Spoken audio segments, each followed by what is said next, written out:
Hey everybody, big shout out to Crunchyroll for making today's video possible, and they're offering a great deal now to Today in Nerd History fans. That's you at home or wherever you are.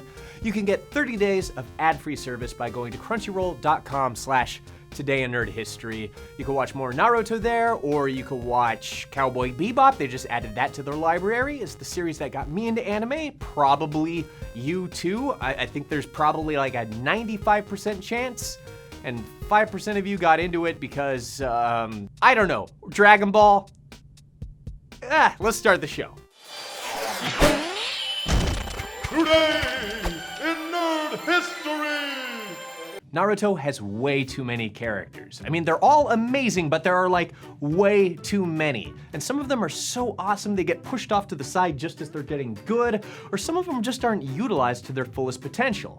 Here are 5 Naruto characters who don't get the credit that they deserve. Number 5, Rock Lee. A definite fan favorite, Rock Lee is a character who showed so much promise before just being totally squandered. A character of strong determination, we watched Rock Lee slowly climb up the ranks in his quest to beat Neji and Sasuke. Rock Lee's determination to push his limits and improve himself is perfectly embodied in his fight with Garra, which ends up being maybe the best fight in the whole show, even if it comes at the cost of a broken arm and leg for Lee. Over time, Rock Lee also developed a great friendship with Naruto. At first, he doesn't give Naruto the time of day. After all, he's beneath him. He doesn't have time for that.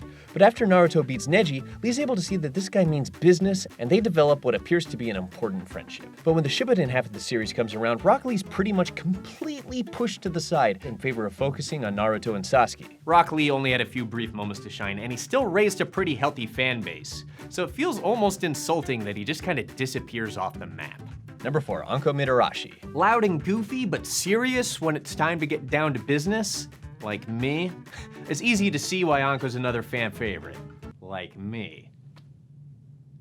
As one of Naruto's teachers, at first we can only assume that she's very talented, but it's not until the Chunin exams that we get to see how good she really is. When big bad Orochimaru shows up, we get to see Anko in full force. She's been one of Orochimaru's pupils, which makes this fight pretty dramatic. Especially when she survives her fight with the powerful ninja and escapes to warn the Third of Orochimaru's invasion and plan to capture Sasuke. She also has Orochimaru's cursed seal of heaven, the only survivor of 10 subjects Orochimaru tested it on. She's able to use this to help Sasuke understand and warn him of the effects of his cursed seal. With his awesome backstory and her great fighting capability, it's once again just a tremendous shame that the ball gets dropped in Shippuden. The series seems to be building to a big moment with Anko preparing to invade Kabuto's lair before she's captured, put under his power, and effectively does nothing for the rest of the series. Anko is another fan favorite who could have just been so much more. Number 3, Kurenai Yuhi. Another teacher at Konoha Academy, and one who's more often overlooked, is Kurenai. Quiet, supportive, and understanding, Kurenai's roles are more behind the scenes, but they're still very important.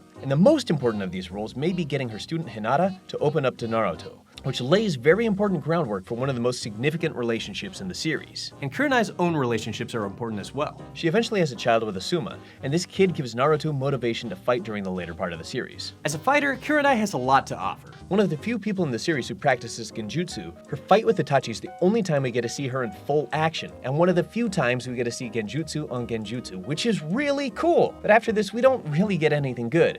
Kurenai pretty much just drops off the map entirely. She might not be the most bold and colorful and exciting character, but her quiet dignity mixed with her crazy genjutsu skills are definitely refreshing and worth noting. Number 2, Asuma Sarutobi. Asuma's got a lot going on. He's the love interest of Kurenai, he's the son of the Third Hokage, he's a jonin at the school.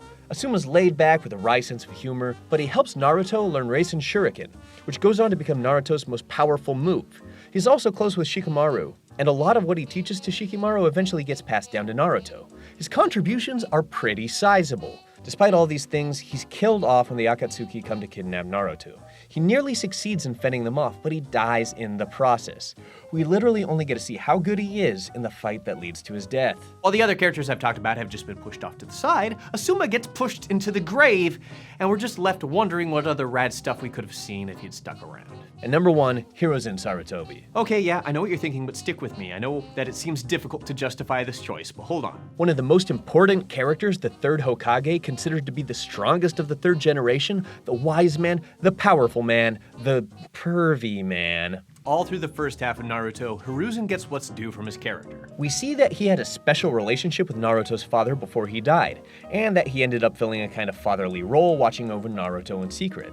We get to see him protect the village from the Ninetales attack in a flashback. Yeah, he seems pretty fleshed out and he's getting the screen time that he deserves. And then he dies. And don't get me wrong, that's okay too. From a dramatic storytelling point, sooner or later, Hiruzen had to die at the hands of Orochimaru. It's not until Shippuden that we actually get to see how this character is completely disserviced. Along with the first, second, and fourth Hokage, Hiruzen is resurrected. However, unlike the first, second, and fourth Hokage, almost zero attention is paid towards Hiruzen whatsoever. Okay, I get it, sure, spend some time with these other interesting characters, whatever. But give us just a little more time with Hiruzen, please. Why go through all the trouble of bringing back this humongous character from the grave if you're just gonna hold him at arm's length and not do anything interesting with him? It's a tease, it's a shame, and it's a pain, but I'm just happy that he's back. Thanks for watching, guys, and another big thank you to Crunchyroll for making today's video possible. As a reminder, you can get 30 days of their ad-free service by going to crunchyroll.com/todaynerdhistory. And right now, it's an excellent time to get back to Naruto if you haven't been following. Just a couple weeks ago, Naruto and Sasuke had their final battle, and it's definitely worth checking out. I know that you will.